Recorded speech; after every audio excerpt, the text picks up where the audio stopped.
بسم الله الرحمن الرحيم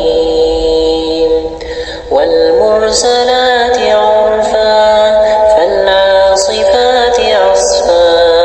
والناشرات نشرا فالفارقات فرقا فالملقيات ذكرا عذرا أو نذرا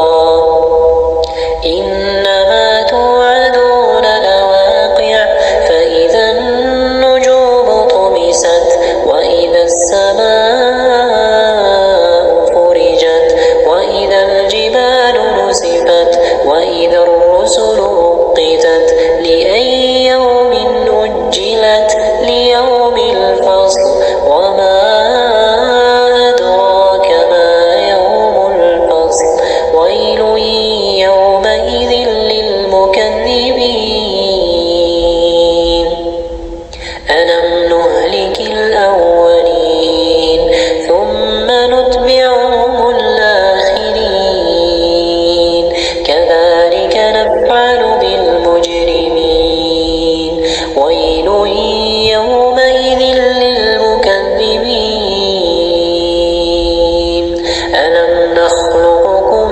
من ماء مهين فجعلناه في قرار مكين إلى قدر معلوم فقدرنا فنعم القادرون ويل يومئذ للمكذبين ألم نجعل الأرض كفاتا أحياء وأمواتا وجعلنا فيها رواسي شامخات وأسقيناكم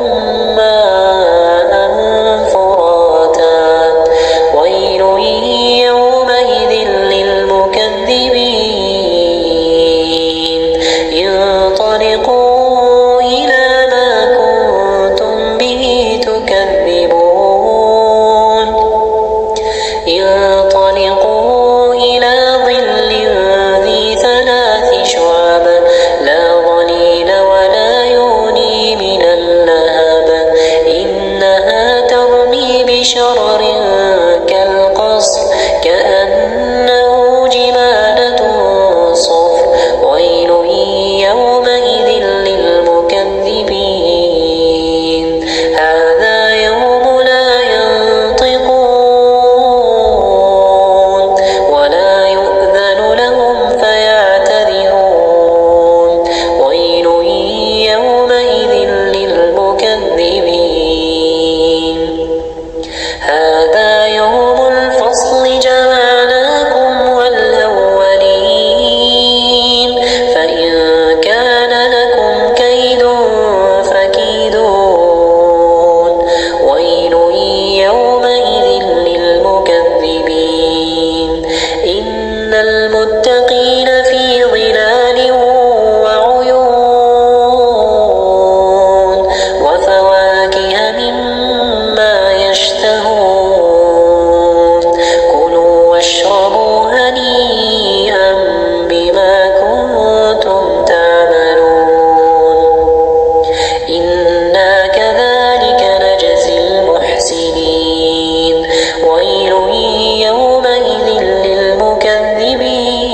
للمكذبين كلوا وتمتعوا قليلا إنكم مجرمون ويل يومئذ للمكذبين وإذا قيل لهم اركعوا لا يركعون ويل